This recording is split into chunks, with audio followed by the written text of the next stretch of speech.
Le 22 octobre 2022, la ministre de l'Enseignement supérieur et de la Recherche, Sylvie Retailleau, annonçait le début de travaux pour définir un socle de connaissances et de compétences sur ce sujet.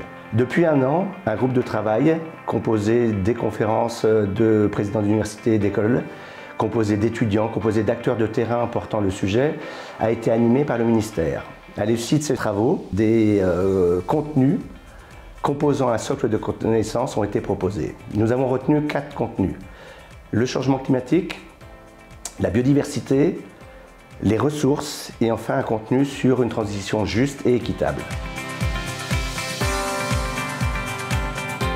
Alors la formation à la transition écologique pour les étudiants de premier cycle a pour objectif de fournir à la fois un socle de connaissances sur les thématiques énumérées précédemment et un socle de compétences autour d'un référentiel partagé. Alors en réalité, il existe plusieurs référentiels. Le ministère de l'Enseignement supérieur et de la Recherche préconise le Green Comp qui correspond au cadre européen des compétences en matière de durabilité.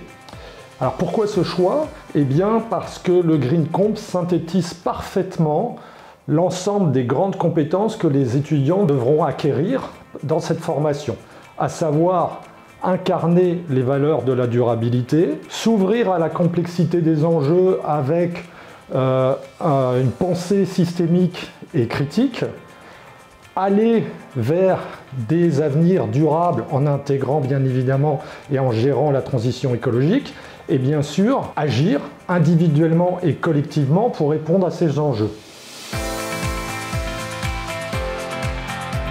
Alors pour mettre en place ce socle de connaissances et de compétences, le ministère préconise un enseignement de au moins 30 heures de cours en dehors des heures travaillées et une certification que devront mettre en place tous les établissements avec une préférence pour des crédits CTS au nombre minimum de 3.